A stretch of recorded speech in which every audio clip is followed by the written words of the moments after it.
চলে এলাম আপনাদের মাঝে আমার এভরি কুকিং 123 চ্যানেলে স্বাগত জানিয়ে আমি আজকে আপনাদের সাথে শেয়ার করব ভীষণ মজার একটি রেসিপি, যা একবার স্বাদ নিলে তা মুখে লেগে থাকবে। যে যেখান থেকে দেখছেন কাছে কিংবা দূরে লাইক দিয়ে দেখে নিও, কারণ আপনার একটি লাইক আমাকে ভিডিও বানাতে উৎসাহিত করে।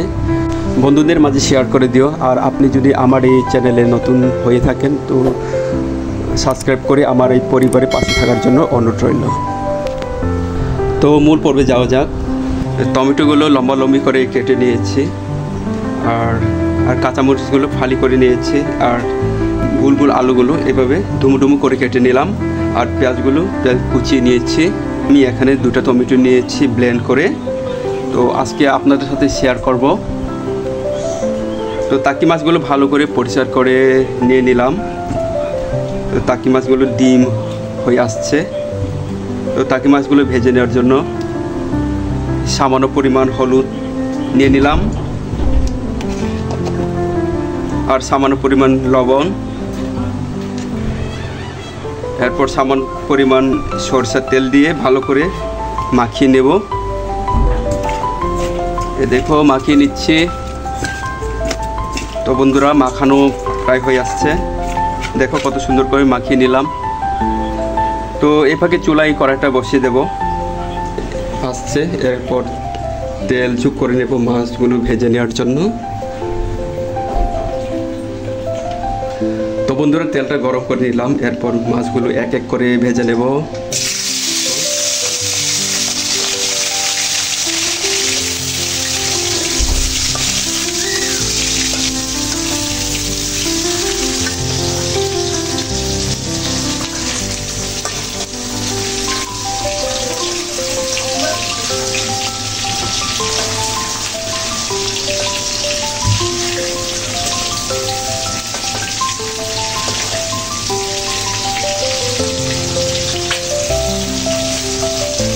তো বন্ধুরা, মাছগুলো এপাশ ওপাশ করে মাছগুলো সুন্দর করে ভেজে নিচ্ছি। বন্ধুরা, সবসময় পাশে থাকবেন, কাছে থাকবেন, আপনাদের সহযোগিতা একান্তই কাম্য। তো দেখো মাছগুলো কত সুন্দর করে ভেজে নিচ্ছি।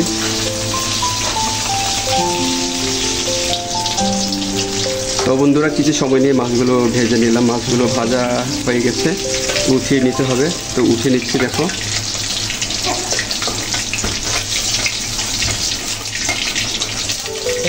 তো বন্ধুরা, মাছগুলো বেশি ভেজে নিলে মাছগুলো খেতে একদমই ভালো লাগবে না। তো হালকা করেই মাছগুলো ভেজে নিচ্ছি।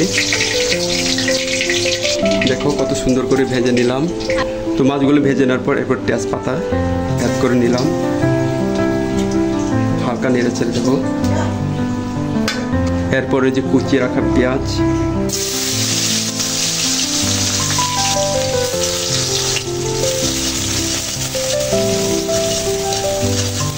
তো পেঁয়াজগুলো হালকা বাদামি হয়ে এলে পর এরপর রসুনগুলো অ্যাড করে নেব।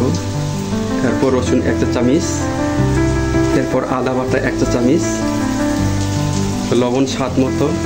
চাইলে আপনি ভারী বা কমেও নিতে পারেন, আপনার মনের মতো করে।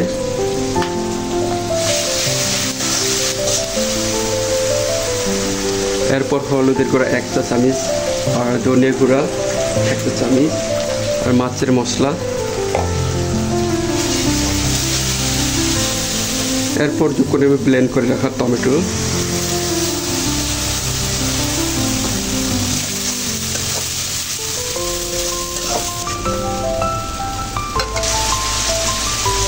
তো মশলাগুলোর যেন পুড়ে না যায় তার জন্য হালকা পরিমাণ পানি অ্যাড করে নিলাম। এতে মশলা কষাতে সুবিধা হবে, মশলাগুলো পুড়ে যাবে না।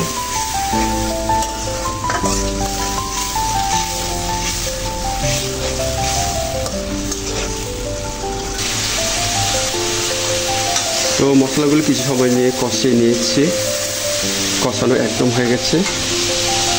তারপরে যে কেটে রাখা আলু সবজিগুলো অ্যাড করে নিচ্ছি।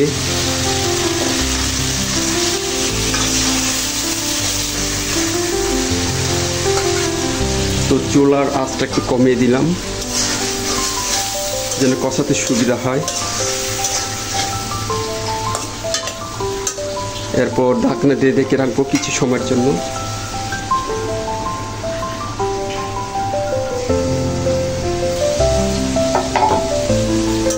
একটু পরপর এভাবে নাড়ে চাড়িয়ে দিতে হবে যেন কড়াই তলায় লেগে না যায়।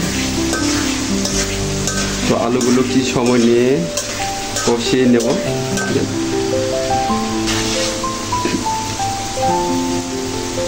তো আবার এইভাবে ঢাকনা দিয়ে ঢেকে রাখলাম।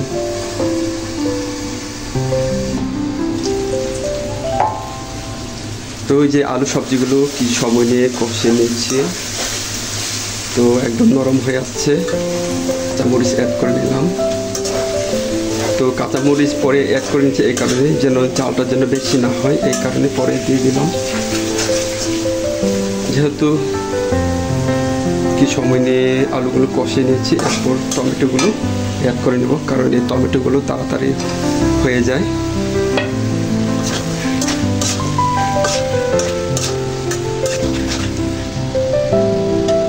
তো আবার মিনিট 5 সময় নিয়ে কষে নেব।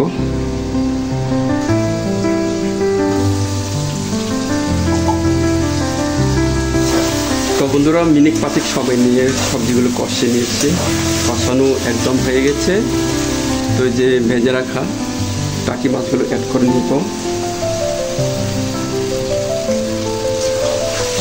হালকা নেড়ে ছেড়ে দিয়ে তো হালকা পানি যোগ করে নিলাম। এটা দেখো।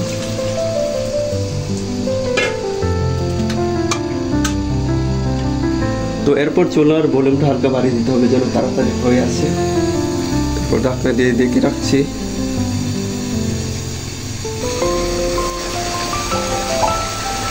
তো বন্ধুরা কিছু সময় নিয়ে সবজিগুলো রান্না করে নিয়েছি, একদম হয়ে গেছে। চুলাটা বন্ধ করে দেব। আমার প্রিয় ভাই ও বোনেরা, এতক্ষণ সময় নিয়ে দেখার জন্য আপনাদের সবাইকে ধন্যবাদ। সবাই পাশে থাকবেন, কাছে থাকবেন।